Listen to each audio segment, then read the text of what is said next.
All right, a very big welcome to you, my awesome viewers and listeners from all over the world.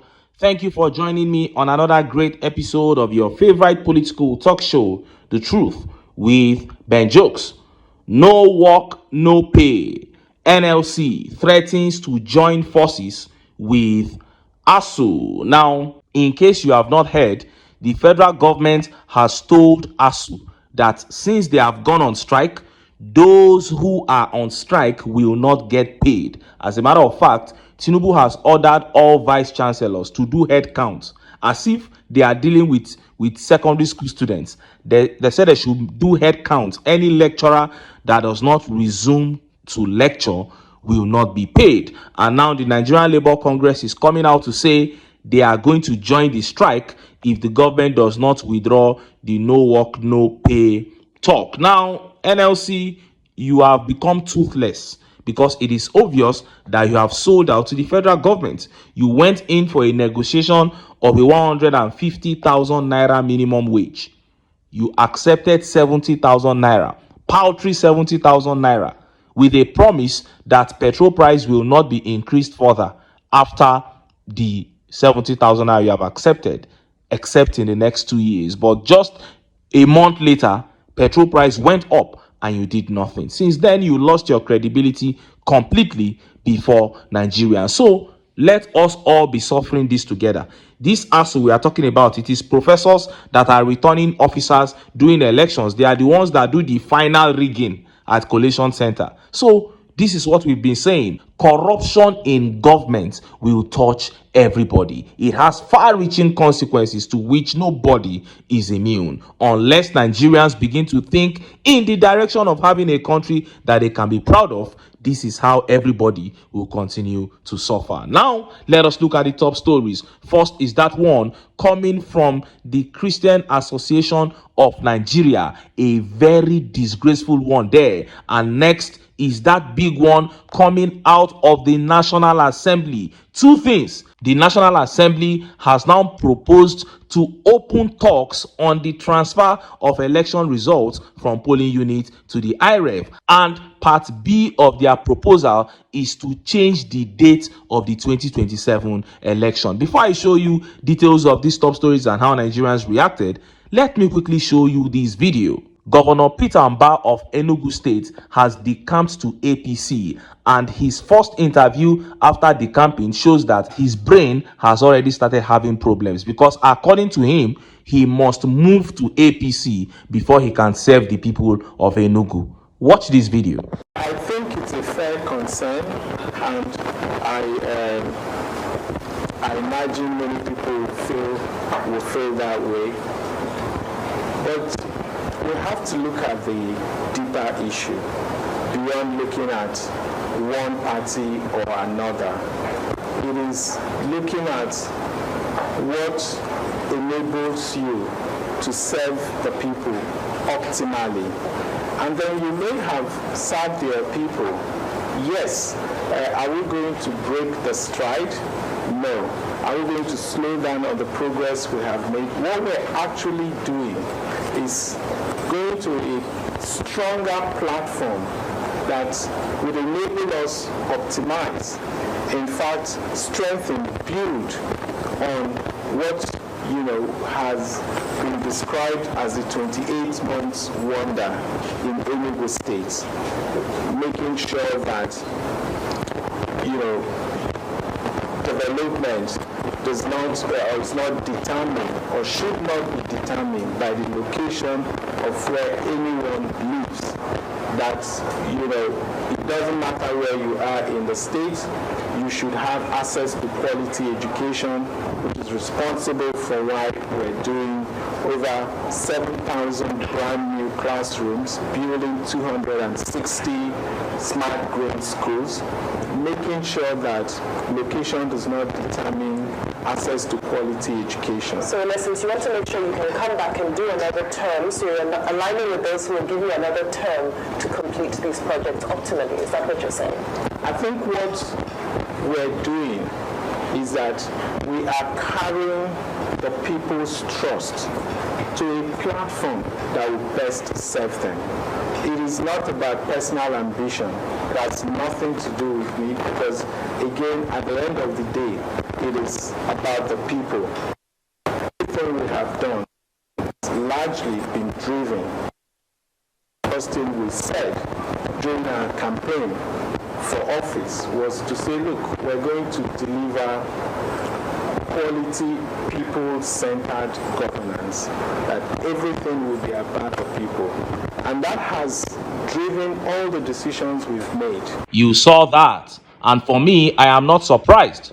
From the moment Governor Peter Mbah began giving Fulani headsmen free hand to operate in Enugu State, I knew he had totally aligned with the APC and it was only a matter of time he would decamp. I expect more decampees. People like Fubara, they will soon decamp to the APC. So apparently we are operating a system of government in Nigeria that has never been seen before anywhere in the world, because this is clearly not democracy.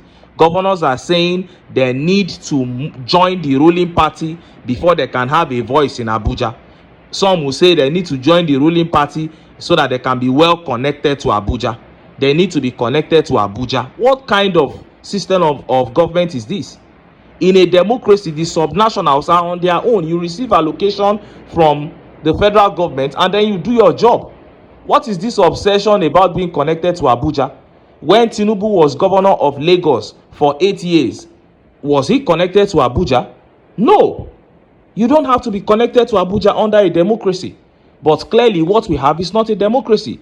That is why people like Ibrahim Traore of Burkina Faso have no regard for Tinubu. Because you are trying to say they should hand over to civilians, but you are a despot. You are doing the same thing they are doing. They are even better than you. Because they have accepted that yes, we are military rulers and we are doing the right thing for our people. You are hiding under democracy. You, Tinubu, you are masquerading as a Democrat, but you are authoritative. You are ruling directly like a military man. Now you have compelled all the governors to come and join you.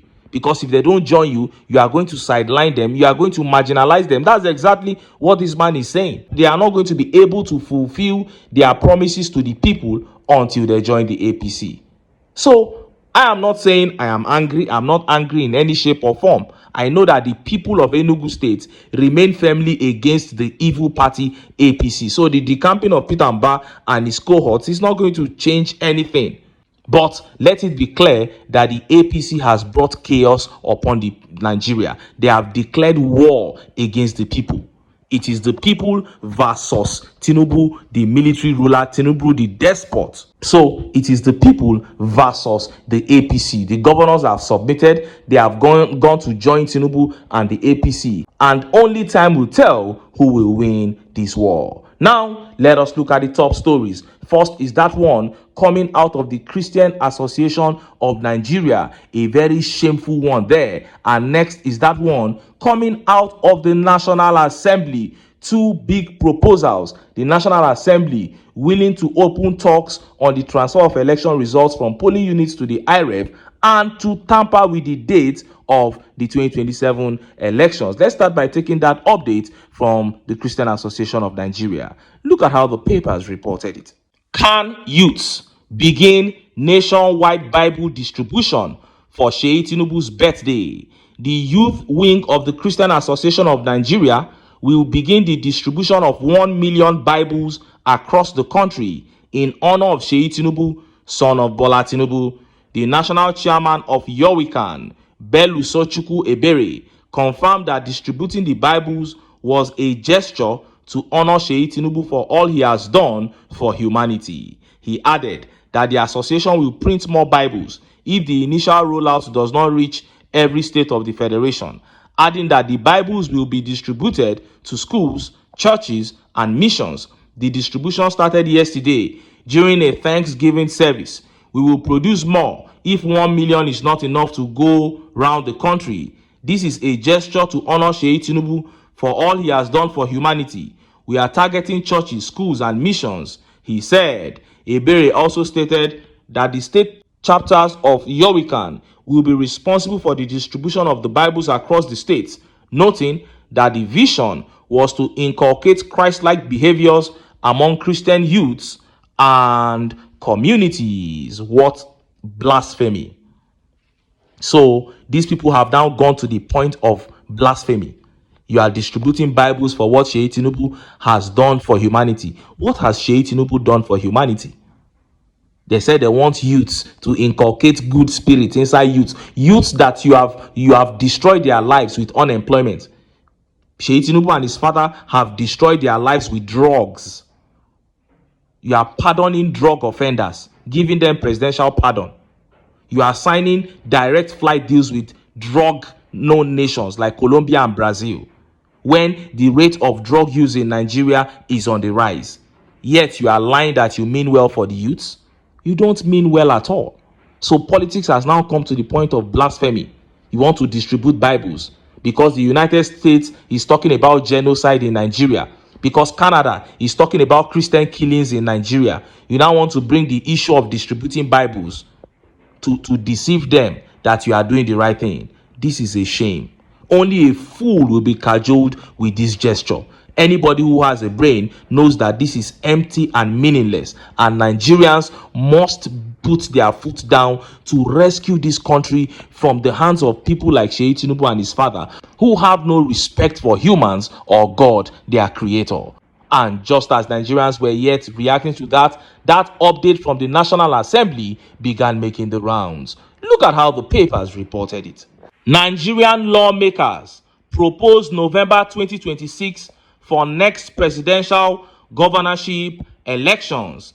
The National Assembly has proposed a bill to move Nigeria's next presidential and governorship elections to November 2026, 6 months earlier than usual. The Electoral Act Bill 2025 was unveiled during a public hearing jointly organized by the Senate and the House Committees on Electoral Matters in Abuja on Monday. According to the bill, elections into the office of the President and Governor of a state shall be held not later than 185 days before the expiration of the term of office of the last holder of the office. This timeline would place the elections in November 2026. According to Punch, the chairman of the House Committee on Electoral Matters, Adebayo Balogun, explained that the move aims to ensure that all manner of election litigations are dispensed with before the swearing in of winners. Other key proposals include early voting for certain categories of Nigerians, such as security personnel, INEC staff, accredited journalists and observers, at least 14 days before election day. Significantly, the amendments also seek to make the electronic transmission of results mandatory, with penalties for non-compliance. The proposed Section 60, subsection 5 reads, "The presiding officer shall transmit the results, including the total number of accredited votes, to the next level of collation, both electronically and manually. Stakeholders, including the Independent National Electoral Commission, represented by Professor Abdullahi Zuru, threw their weight behind the proposed reforms, particularly the call for electronic voting and compulsory e-transmission of results, describing them as critical to enhancing credibility and reducing post-election disputes." And Adewale here says, date is never an issue. The issue is continuing with manual voting and collation of results. Give us electronic voting and electronic transmission of results. Let every voter with PVC vote anywhere in Nigeria for presidential and National Assembly elections. Are these too much to do? They are not too much to do, my brother. And Buchi Resources here says, the concerns of Nigerian lawmakers is how to rig themselves and Asiwaju back to power, which will be resisted by Nigerians. What we need is electronic voting and electronic transmission of results, and let our votes count. Simple. If they make that easy for Nigerians, of course you know that they will be easily thrown out of office. So they will not make it easy. As a matter of fact, I praise the people that were able to push this bill into the National Assembly in the first place. It takes a lot of work to push this kind of bill into the National Assembly. And now talks have opened on it. I don't know if it is the opposition that is working underground, but from what we heard from other sources, they said it is the outgoing INEC chairman or the ex-INEC chairman, Professor Mahmood Yakubu, that ensured that these bills were sent, so that what he could not do, he is hoping that he can propose it again for other people to do it. But I don't want to believe that. I don't want to believe that at all, because Mahmood is evil to me. If he wanted a better nation, he could have easily done it himself.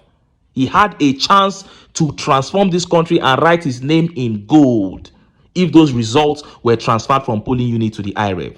But now we have another chance. Even though the Senate and the House of Reps, none of them will be willing to do this thing, because they know that if they do it, 98% of them will not return to office.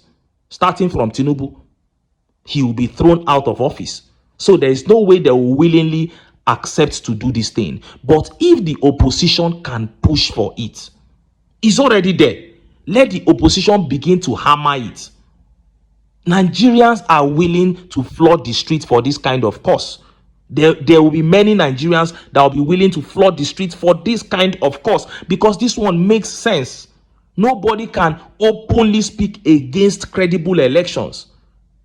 Mahmood said he had it in order the last time before a glitch happened. So whatever led to the glitch, let us just fix it, so that we can have election result transmitted from polling unit to the IREV. With that, I don't even need a coalition.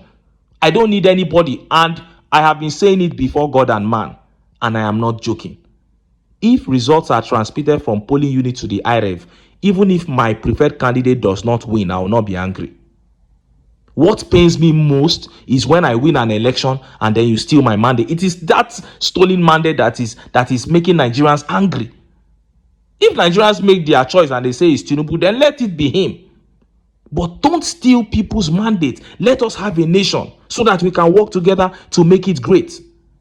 Now that talks have opened on the National Assembly, at least the proposal has been made, let the opposition sit up and do all they can to pursue this transfer of election results from polling unit to the IREV, because this is the biggest channel through which the APC can be kicked out of power. Anyway, make I leave am here. Make I still enter town. Make I go get some ogbonge political news wey una go like. Why? Because now because of una, now I dey here. So don't go away.